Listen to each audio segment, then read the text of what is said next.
Ya, alhamdulillah di video kali ini masih meneruskan pembahasan video-video sebelumnya yang mana saya dan narasumber membahas tentang fardu-fardu wudhu yang dicakup dalam toharoh, begitu.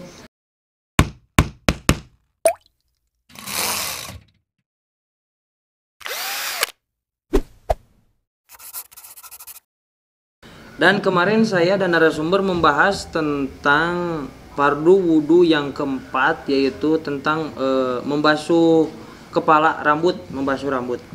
Mungkin di sana juga saya di video sebelumnya membahas masalah-masalah yang ada saat saya berwudhu atau kan para jamaah saat berwudhu ada yang begitu begini, dan saya dan narasumber di sini membahas akan hal-hal tersebut. Dan mudah-mudahan menjadi pencerahan bagi para jamaah sekalian yang melihat video sebelumnya. Dan di video kali ini saya pribadi dan narasumber akan meneruskan pembahasan video kemarin, yakni fardu wudhu yang kelima. Yang mana fardu wudhu yang kelima itu kemarin narasumber katakan yaitu membasuh kaki. Ya begitu. Dan saya minta dijelaskan saja langsung oleh Bapak selaku narasumber di video kali ini bagaimana cara kaifiat kita membasuh kaki, begitu Pak. Ya, terima kasih kepada penanya Sama-sama. yang mewakili Jemaah. mungkin jemaah pertanyaan di luar sana, yaitu sekitar kita pembahasan yang mana kita membahas itu bab toharoh. Yang dibahas sekarang ini adalah tentang bagaimana cara yang benar untuk melaksanakan atau kaifiat wudhu. Karena salah satu di antara syarat sholat itu sudah beberapa kali Bapak ceritakan di video-video yang sudah atau yang sebelumnya, yaitu wudhu itu adalah salah satu syarat untuk mensahkan ibadah kita. Kalau menurut usul fikih kan kalau ada babnya yang berhubungan dengan wajib, maka sesuatu yang masuk kepada bab itu akan wajib juga. Untuk itu sekarang akan menjelaskan yaitu fardu wudhu yang kelima, yang mana fardu wudhu itu semuanya ada 6. Sekarang yang kelima, yaitu yang kelima itu adalah membasuh dua kaki gitu ya. Nah di sini ada cara-caranya, itu bagaimana yang diterangkan dalam kitab ini. Bismillahirrahmanirrahim. Itu al-khamisu guslur rijlaini ma'al ka'bain gitu ya. Yang artinya yang kelima itu adalah membasuh dua kaki dengan ka'bain. Ka'bain itu istilah bahasa Sunda mah memuncangan. Kalau bahasa Indonesianya mata kaki. Asal jangan mata hati aja, mata kaki ya. Nah itu membasuh itu ada kaifiatnya. Makanya tatkala kita membasuh dua kaki di bawah mata kaki, maka wudhu kita itu atau membasuh kaki itu tidak sah. Kalau tidak sah berarti otomatis wudhu yang kita jalani itu tidak sah juga, karena yang meninggalkan itu meninggalkan rukun gitu. Maka tatkala kita meninggalkan satu rukun dalam peribadahan itu tidak bisa dengan sujud sahwi. Kalau di sholat itu nggak bisa sujud sahwi, harus ditambah, diulang atau ditambah gitu ya. Maka membasuh kaki juga itu, kalau andai kata kita membasuhnya, apalagi nih membasuh sambil begini, sambil lari, karena punya rasa nih kakinya nggak kotor misalnya, ini nggak benar itu. Harus dipegang yang kaki ini, yang kanan sama tangan kiri, yang tangan kiri itu istilah bahasa Arab itu disuai. Gitu. Yang artinya harus sampai merata. Itu harus di atas kaki, di atas mata kaki. Nah kita ingat kaidah yang kemarin, mimbabil yatim wal yatimul wajib illa bihi bahwa wajibun, maka kita lebihi supaya lebih sempurna, maka dari mata kakinya ke atas gitu. Supaya apa? Supaya dalam pelaksanaan untuk membasuh dua kaki itu ada dalam bab kesempurnaan. Gitu. Nah misalkan gimana kalau misal nggak ada nanti, seperti tangan nggak ada sikut, kalau di kaki nggak ada mata kaki. Nah itu kembali lagi biqadriha. Ukuran kita itu mata kaki ya paling di sinilah gitu. Nggak mungkin mata kaki dia. Maka biqadriha itu kita melihat ukuran orang yang punya mata kaki di situ. Maka kita diperkirakan mata kaki segitu, ya kita membasuh kakinya sampai situ. Gitu. Kalau dia nyatanya Nggak ada orang matanya. nggak ada mata kakinya gitu. Iya, iya, iya, iya. Nah pertanyaannya mungkin bagaimana misalkan kalau Nggak ada kaki. nggak ada kaki? Nah kita membasuh kakinya di mana? Misalkan kakinya sini, Iya. itu sini aja, Ujungnya aja. ujungnya aja di apa? Itu Ujung di kakinya. ujung kakinya. Iya. Nggak harus pakai bikodriha di situ karena sudah nggak ada Iya. gitu. Maaf Pak, kalau segini kakinya mungkin di ujung ini Ujung yang di dengkulnya. Ya, Tapi kalau segini gimana Pak? ya situ aja. Di sini. Berarti harus kalau pakai celana kan suka susah. Nah, kembali lagi. Kalau kita menurut kita cara membasuh dua kaki itu harusnya seperti itu. Sementara dia tidak punya kaki, sebetulnya itu tidak ada juz untuk dibasuh Iya, gitu. dibasuh. Maka walaupun kita tidak membasuhnya karena tidak ada juz untuk dipakainya, Iya. maka kita tidak meninggalkan satu daripada fardu yang ada dalam bab wudu itu. Nah, seperti itu. Berarti nggak perlu dibasuh kalau kakinya nggak ada Ya, segini. apa ya? Mana yang harus dibasuhnya gitu. Iya. Kan tadi kalau segini Ya, kalau ujungnya, situ, ujungnya boleh kalau ini bisa. mah gak apa-apa dibasuh Nggak juga. apa-apa. Soalnya kan kalau kita buka, kalau pakai samping misalkan, dibuka sampingnya, mungkin aurat juga gitu. Iya. Bang. Makanya di dalam kita berwudu juga nih gitu. Khusus bagi di luar sana ini bagi para laki-laki gitu ya. Kita itu kalau mau berwudu membasuh apa?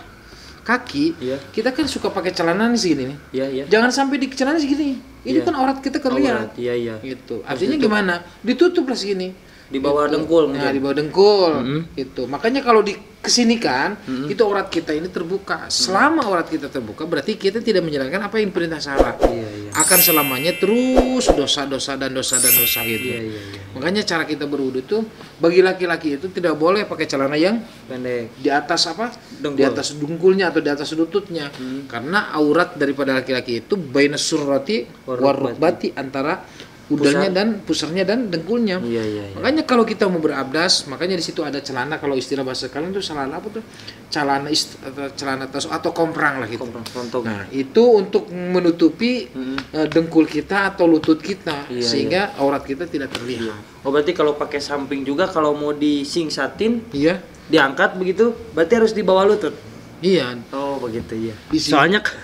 Soalnya kalau Itu bahasa disingsatin bahasa apa? Mungkin kalau angkat mungkin diangkat ya, gitu. diangkat sedikit, jangan di atas dengkul begitu Boleh, ya. kan itu kan kelihatan terbuka auratnya. Aurat kita kelihatan. Iya, iya, iya, iya. Maka tatkala kelihatan auratnya, ya nggak boleh lah gitu. Aurat itu salah satu yang wajib untuk ditutupi. Kalau kita melihat bagaimana aurat laki-laki itu antara bainus surati warukbati. Artinya, kalaupun nanti di saat laki-laki mau bersembahyang sementara tidak punya baju, misalkan kesana kemarin nggak punya baju, sholat tetap ada wajib bagi dia. Tapi dia hanya punya sarung aja, pakai sarung aja di sini di atas pusar besar sampai lutut. lutut Iya, gitu. Itu sholatnya bagaimana? Sah. Kalau dinyatanya dia nggak punya baju dan itu sah. Sah, Gitu. iya. Nah pertanyaannya, gimana kalau nggak punya baju, nggak punya celana, nggak punya apa? Itu hukum sholat misalnya sholat Masih wajib. masih wajib, cuman sholatnya harus di tempat yang gelap. Oh, begitu. Gitu. Iya. Kenapa harus tempat gelap? Nanti rukunya kalau nggak punya apa-apa takutnya nanti Ada yang ngajak karaoke nah mungkin. itu di situ kan kelihatan. Ada. Makanya di situ kita sholatnya harus di tempat yang gelap Iya, gitu. Iya, iya. Itu seperti itu. Maka sholat itu tidak boleh ditinggal. Jangankan orang yang tidak punya baju, madamal aqlu fi jasadihi, selagi akalnya masih berfungsi di dalam jasadnya, tetap aja Iya. sholat harus dilaksanakan. Tapi maaf Pak, sebentar, saya pernah melihat ada orang yang berwudu itu kan pakai sepatu, bukan kakinya yang dibasuh tapi sepatunya. Nah, dia itu basuh. ada nanti ada bab, kalau nggak salah itu dalam fikih itu disebut bab atau musab itu bab khufain. Itu musab apa tuh? Musab sepatu. Nanti juga ada diterangkan di Oh, di depan ada. Iya, diterangkan ada itu. Tapi itu cara-caranya. kalau sepatunya yang dibasuh itu Pak, sedikit aja jelaskan sah atau tidak itu wudunya. Ya kalau di bab khufain itu kan bisa disahkan. Oh, bisa disahkan. Iya, kalau di bab itu gitu. Makanya di fikih itu, nah fikih itu seputar ilmu fikih itu kan kalau kita itu melihat seorang tuh kok nggak sama dengan kita. Iya. Itu kok sih itu mah gini gitu ini mengerjakannya kita begini. Kita jangan dulu menyalahkan dia. Iya. Kenapa fikih itu kan berbicaranya al hukmu yaduru ma'illatihi. Hukum fikih itu muter dengan ilat dengan sebabnya gitu. Begini ada contohnya. Orang tuh yang wajib zakat misalkan, ini sekilas aja gitu ya. Orang yang zakat itu bagi orang yang mampu. Kayaknya orang miskin gak punya pahala zakat. Iya. Kelihatannya seperti itu. Kok yang punya pahala zakat cuma orang yang kaya? Sedangkan kita harus ingat juga itu di situ ada sifat keadilan Allah Taala. Orang yang punya uang banyak juga, orang yang sudah nisab zakat juga, kalau nggak ada yang menerimanya, dia nggak jadi zakatnya. Iya. Berarti, kita harus bisa menerangkan juga dengan ada yang miskin itu menolong dia untuk berbuat baik, Iya. sehingga dia bisa menyalurkan zakatnya kepada orang tersebut. Seperti guru dan murid mungkin gitu. Seperti itu. Iya. Makanya dalam surat Yasin kalau nggak salah itu sekitar suruhannya sekitar situ. Subhanalladzi khalaqal ajwaza. Allah menciptakan itu dengan ciptaannya itu berpasang-pasangan juga berbeda-beda. Tapi bukan berarti dengan beda kita harus menjauh, justru kita harus bisa bersatu di dalam perbedaan itu, bersosialisasi. Itu yang bagus. Iya. Seperti Allah menciptakan langit, Allah dipasangkan dengan menciptakan bumi. Siang ada malam, bengkok ada lurus, susah ada bunga. Memang di dunia itu adalah ciptaan Allah itu dua-dua, artinya dipasangkan. Setelah kita itu tahu ada perbedaan, bukan harus kita dengan ada perbedaan. Kita mau orang kaya misalkan, dia orang miskin, gitu. Kita mau nggak perlu dekat dengan orang miskin. Justru adanya orang miskin bisa membantu yang kaya berbuat kebaikan orang kaya. Iya. Tapi jangan sombong, orang kaya juga bisa berbuat baik dengan adanya orang yang miskin. Ternyata itu orang yang miskin dan orang yang kaya, itu makhluk Allah di alam dunia ini semuanya menjadi prasarana, semuanya menjadi sabab, semuanya menjadi wasilah. Dengan adanya orang miskin itu sebetulnya memberikan jalan luas untuk berbuat baik orang kaya. Dengan ada orang yang kaya, itu dia pun akan berbuat baik terhadap orang yang miskin. Artinya sama-sama membutuhkan. Itu. Sosialisasi. Itu. Artinya sama-sama membutuhkan. Bang. Seperti orang lainnya, misalkan seorang alim, orang yang pinter, dia tidak perlu dengan sombong. Dengan kepintarannya gitu. Kenapa? Karena dia tidak akan berfungsi ilmu memberikan manfaat bagi orang banyak jika orangnya sekampung pintar semua. Pintar. Kita harus bersyukur. Misalkan kita ini walaupun ada 1, 2, 3 yang mau ikut ngaji kepada kita, itu adalah salah satu jalan Allah memberikan untuk memanfaatkan ilmu yang ada kepada orang itu. Dan orang situ juga, itu orang yang bodoh-bodoh juga dia harus bersyukur kepada Allah sehingga dia banyak yang tahu misalkan dengan hal ini hal itu karena adanya orang yang mengajar kepada dia. Ya intinya ciptaan Allah itu sama-sama membutuhkan. Kalbunian mungkin gitu gitu seperti itu. Maka di dalam bab wudu ini yang nomor 5 ini untuk membasuh kaki itu yaitu sesuai apa yang dicontohkan, apa yang diterangkan di sini yaitu membasuh kaki itu harus sampai mata kakinya. Atau istilah bahasa Sunda mah eta teh disebut teh memuncangan gitu nya. Peda ngebendol sih naon? Muncang. Padahal ngebendol di lalaki teh lain muncang hungkul. Jadinya ada riwayat-riwayat itu. Laki-laki itu punya nanti benjol tenggorokan Ini menurut sejarah katanya dulu Nabi Adam katanya waktu tergoda makan buah khuldi itu baru sampai sini katanya. Maka laki-laki cirinya itu kalau bahasa Sunda itu namanya jakun gitu. Laki-laki itu ada jakunnya. Kalau Siti Hawanya dulu katanya itu makan buah khuldinya itu baru sampai dada gitu. Maka di situ makanya gitu ya. Ini laki-laki ada zakunnya, buah kholdi ini namanya. Untung aja Siti Hawa makan buah kholdinya udah sampai dada. Kalau sampai tur gimana? Berarti Siti Hawa itu makan buah khuldinya 2 mungkin Pak ya? Makan buah khuldinya 2 begitu? Makan buah khuldinya benjolannya ada 2 gitu. Katanya ada yang itu seperti itu. Gitu. Ya untung saja kalau misalkan itu Siti Hawa makan buah khuldinya udah sampai dengkulnya, nanti susah kalau ngasih apa tuh? Ngasih BH mungkin susunya ke anaknya gitu. Enggak enak gitu.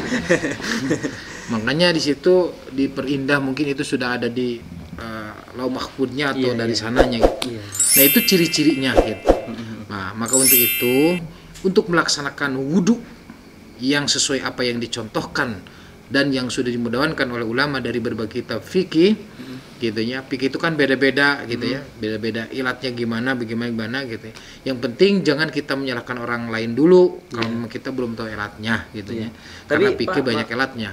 Maaf, kan kata Bapak tadi fikih itu banyak alatnya, jangan mudah menyalahkan orang.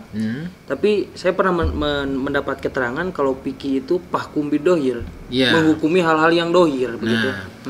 Fikih itu bisa memakai kaidah fahkum bidohir wala takum bisarair. Sebetulnya kaidah itu bisa luas juga. Iya. Kita menghukumi orang itu memang lahirnya. Iya. Kalau memang hukum batinnya kan kita susah juga. Iya.